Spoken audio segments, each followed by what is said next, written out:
This week on Vaticano, Pope Francis' usual outing across Rome to pray on the feast of the Immaculate Conception is changed due to COVID restrictions. Also, EWTN launches a new presence in Spain and in Italy. Meet Antoine Kambanda, Rwanda's first cardinal. And we catch up to Archbishop Jorge Carlos Patron Wong, a top Vatican official who's evangelizing the popular media app Tik Tok. For this and more, Vaticano starts now.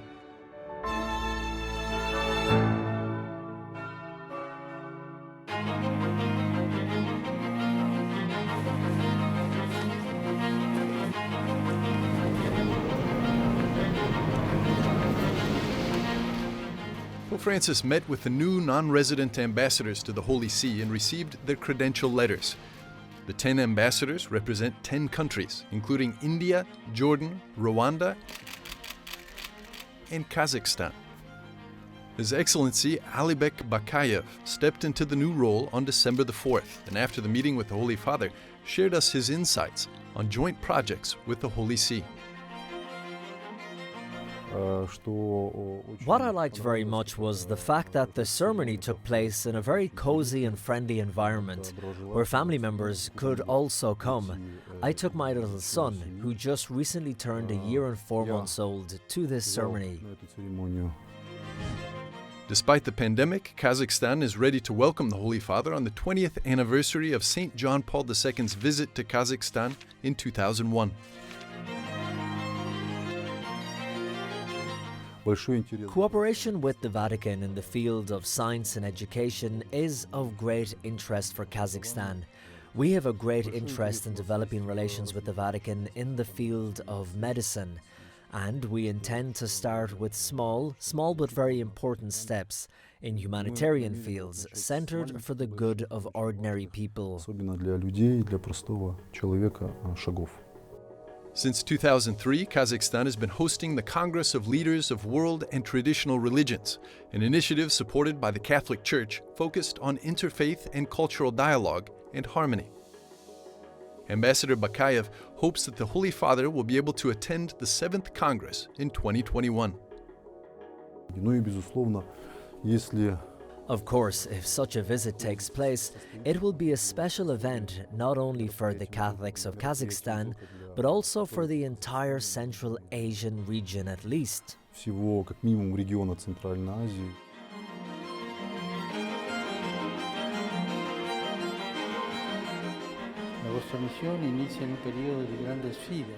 In his remarks, the Holy Father invited all the diplomats to work together daily for the building of an ever more just, fraternal, and united world. Santo Padre, venerabili padri, fratelli e sorelle. Cardinal Raniero Cantalamessa, who just received the red Zucchetto skull cap of the Cardinalate, still serves as an integral part of the papal household. He's continuing his weekly Advent meditations for Pope Francis and other members of the papal household at the Vatican. This year, the meditations are held in the Paul VI Audience Hall instead of the Redemptoris Mater Chapel due to COVID distancing regulations. And for the first time, the meditations are being broadcast live, so anyone who speaks Italian can follow them virtually through streaming. The Capuchin Friar has held these meditations every Friday morning for both Advent and Lent for the last 25 years. The message for his Advent meditations this year is from Psalm 90. Teach us to number our days, that we may gain a heart of wisdom.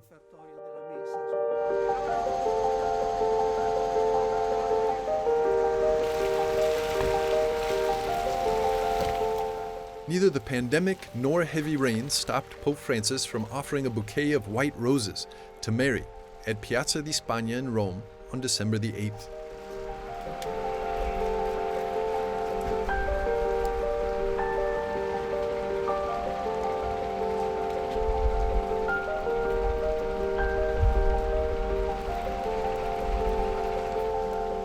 The Holy Father then traveled to the Marian Basilica of St. Mary Major.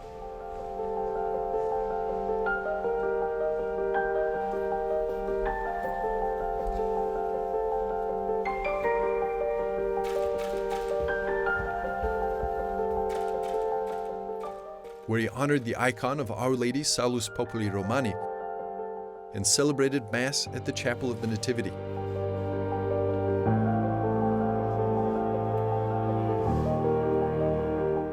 In this very chapel, St. Ignatius of Loyola, founder of the Jesuits, celebrated his first Mass, and this chapel was home to the first nativity scene ever made with figurines.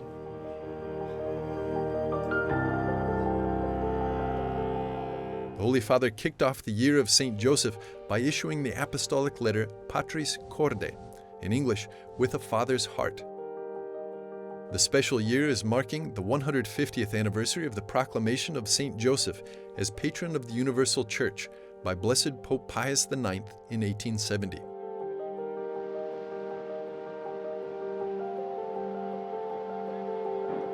During the Angelus, Pope Francis reminded the faithful that the core of the Feast of the Immaculate Conception is to strive to be totally free from sin in honor of Mary's Immaculate Soul.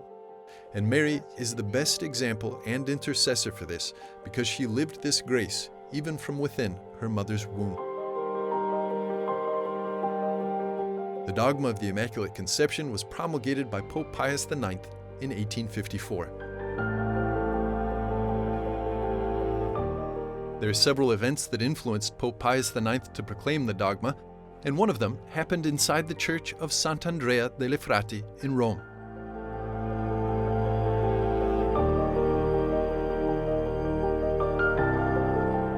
In 1842, Our Lady appeared to a non-believer, Alphonse Ratisbonne.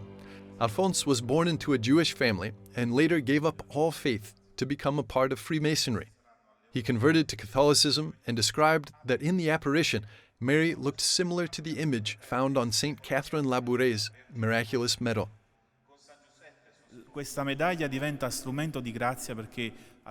Father Alfonso Longobardi is the vice parish priest here at Sant'Andrea delle Frate. He says that the apparitions of Our Lady were a continuation of St. Catherine Labourè's visions.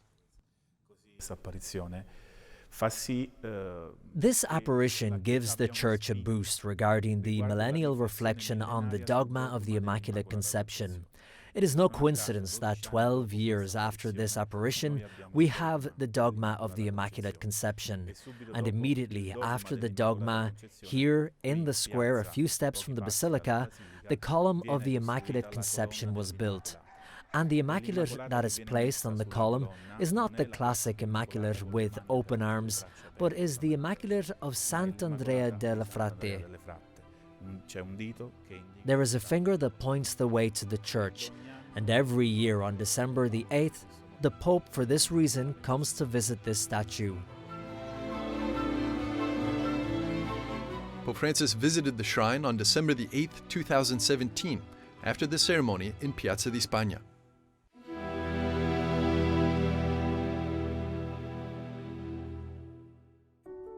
EWTN o Eternal World Television Network. EWTN has now arrived in Spain.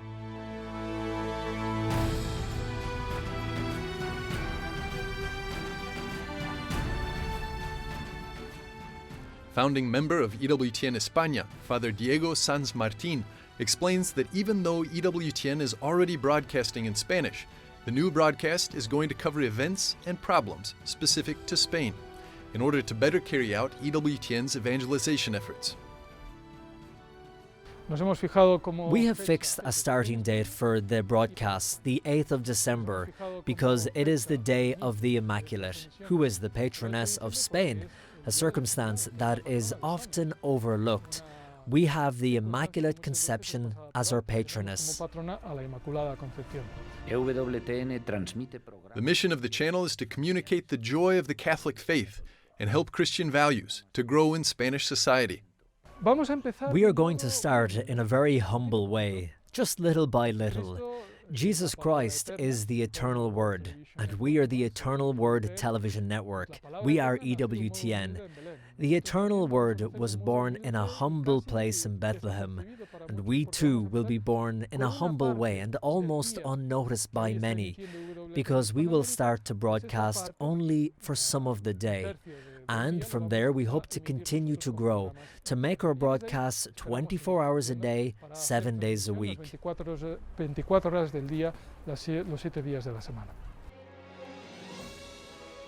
EWTN España was launched on 3 major communication networks in Spain, reaching more than 7 million homes.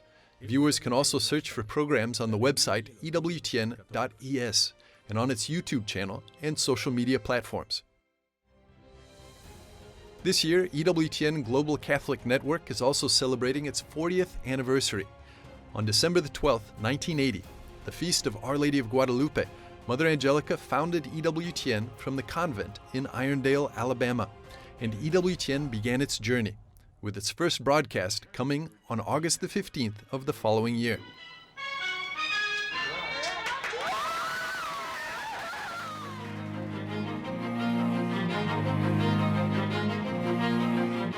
On December the 12th of this year, EWTN launched its website in Italian, www.ewtn.it. The goal of the new website is to provide information about EWTN and Mother Angelica's mission, offer a one-stop shop for EWTN resources in Italian, such as the Aci Stampa news agency and Church Pop Italiano, as well as broadcasting live and edited Catholic video content through its YouTube channel and Facebook. In 40 years, EWTN has become the largest religious media network in the world, reaching around 350 million people in 140 countries through its broadcast channels and countless more online.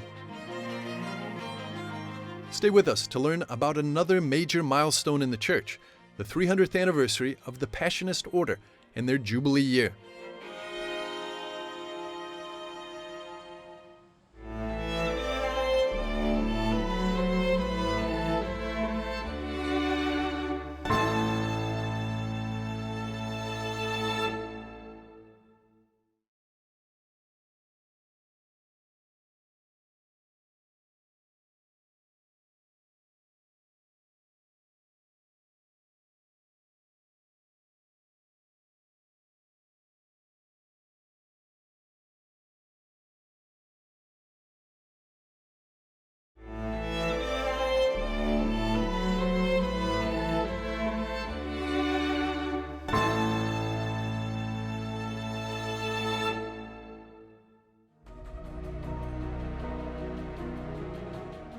My first hope is that we, the Passionists, will renew ourselves.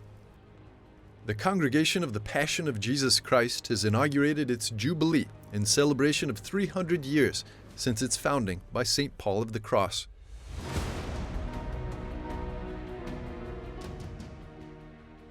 Superior General Father Joachim Rego encouraged the Passionist family to keep their hearts open to God's call to conversion during this time of renewal. We all need to always turn away from what is not of God, what is sinful, and turn to the way of Jesus and the gospel. And my hope is that this Jubilee will motivate and encourage us and give us the energy to go in that direction. This celebration began on November the 22nd when Cardinal Pietro Parolin opened the Holy Door in the Basilica of Saints John and Paul. In spite of the pandemic, a door has in fact opened through which the Lord will give many graces. The founder of the Passionists was Paolo Danei, taking the religious name of Paul of the Cross. The young Italian priest was inspired to start a new community, to preach the passion of Jesus Christ and serve the crucified of this world, preaching God's love. For the last 2 years of the saint's life, he lived and prayed here in Rome.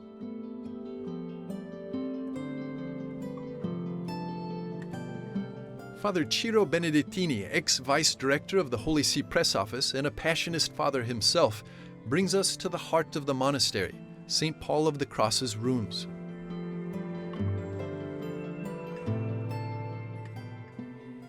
Here he spent the last 2 years of his life, and here in this room he died.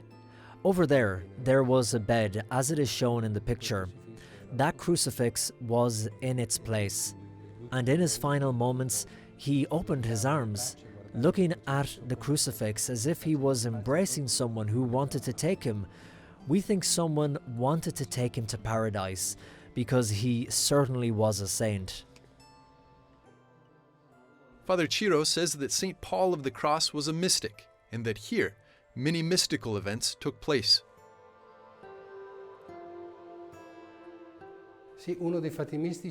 One of the mystical events that happened in the presence of Agnes Grazia, a young woman who he spiritually directed, Our Lady, who had the child in her arms, made the child put his hands on St. Paul of the Cross's head, and he, in that moment, was lifted from the ground.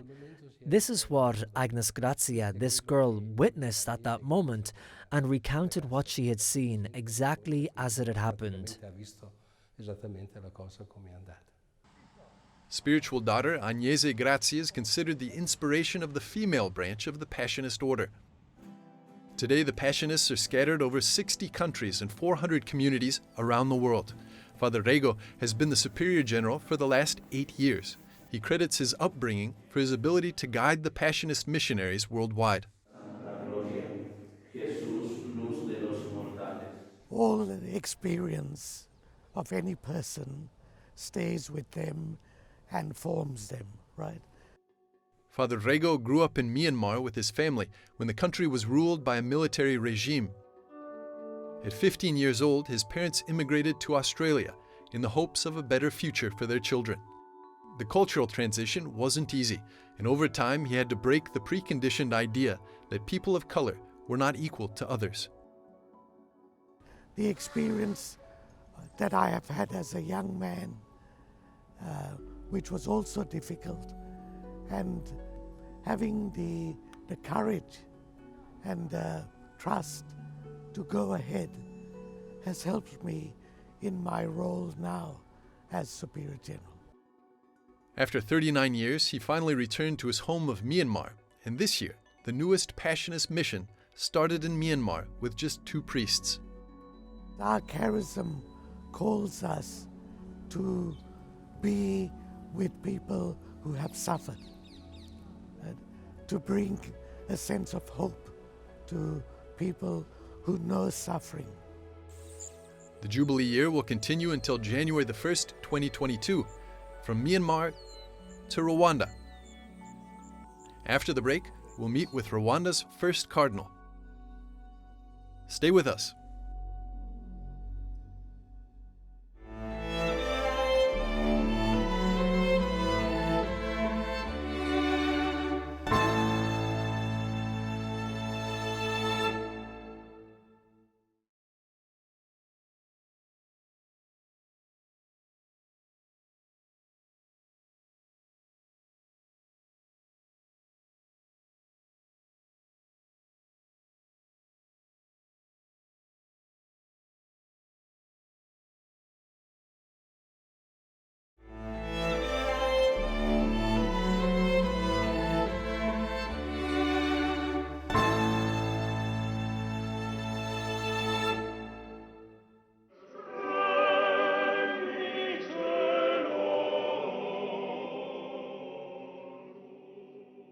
In a November consistory, Pope Francis appointed Rwanda's first Cardinal.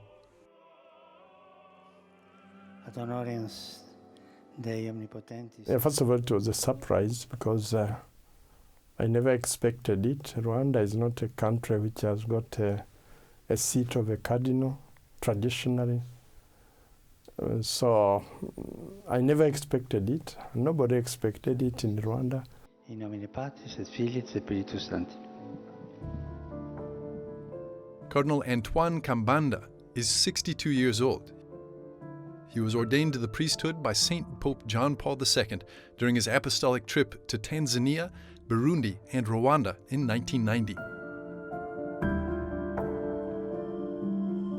The Cardinal's parents and 5 siblings were killed in the 1994 Rwandan genocide. His life was spared because he was studying in Rome at the time.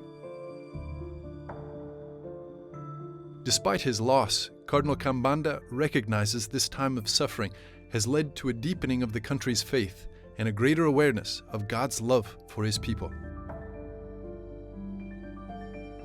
One of the things that has touched me when the the survivors narrate their story, they always end up saying, God saved me. God saved me through this event, through this person who managed to hide me. All have noticed who survived, and thanking God, feeling that there was a hand of God that saved them, because not that one was more clever than the others to hide, not that one was strong and could run more than the others in order to survive, but all in all, one sees that he was saved by God, and this makes a person grow in faith, and despite the suffering he went through, or she went through, sees the grace of God in all that, and practically one manages to understand the meaning of the cross and the resurrection. Upon his arrival in his home country back from Rome, then Father Antoine Kambanda began his mission of peace and development for Rwanda as the director of the Diocesan Commission for Justice and Peace from 1999 to 2005. He was ordained a bishop in 2013. In Rwanda and in Africa in general, we have got a challenge of building peace, stable countries that have peace and can work for development. The second is also development, and as regards the proper mission of the church, the evangelization to make known the love of God. The evangelization also enters the two other aspects, peace and development. And we have a pastoral challenge in that we have got a people who love God and have a sense of the sacred. Cardinal Kambanda says that as a cardinal, the Holy Father wants him to bring his work in Rwanda to the whole world. It's a challenge because a cardinal is expected to do more than what he was doing before. Because before I was concerned with the evangelization in Rwanda, and particularly in my Archdiocese of Kigali. But now as a cardinal, the Holy Father makes me share the concern of the evangelization in the world, the challenges of evangelization in the whole world and the problems of the church in the whole world. So it is also, I felt the challenge. Omnipotens Deus, Pater, et Filius, et Spiritus Sanctus. Amen. After the break, discover how an archbishop is using social media to bring faith to young people.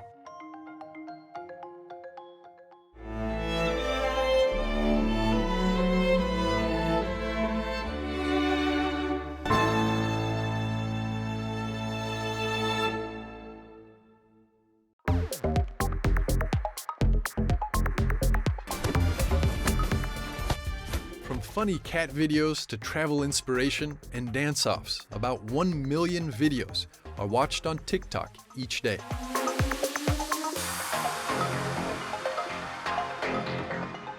Cristo vive y vive en ti. And Archbishop Jorge Carlos Patron Wong is adding his own videos to that number. Jesus Christ calls us to always joyfully proclaim the gospel by all means of communication, especially social media networks. They are an opportunity to be with those that, in practice, live, dwell, and communicate through social networks. Archbishop Jorge Carlos Patron Wong is the Vatican official that oversees World Catholic seminaries within the Congregation for Clergy.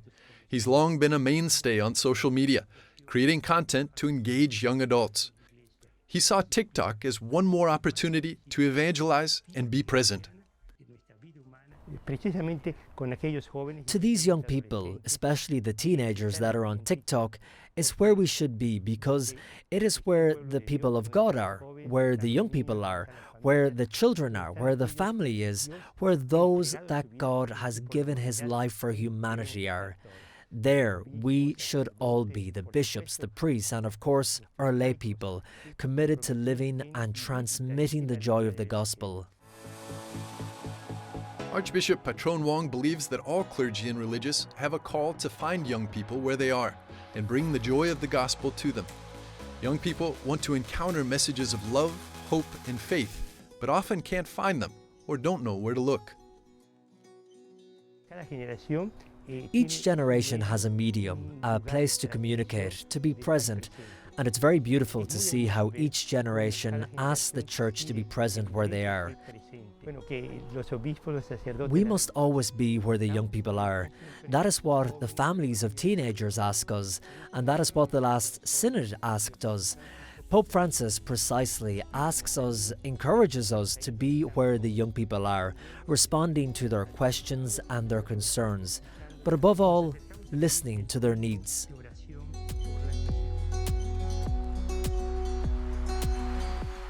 The Archbishop's use of TikTok to evangelize and reconnect with young people today proves Pope Francis' words that the digital media network is people and not wires. The Archbishop is also active on Facebook, Twitter, and Instagram.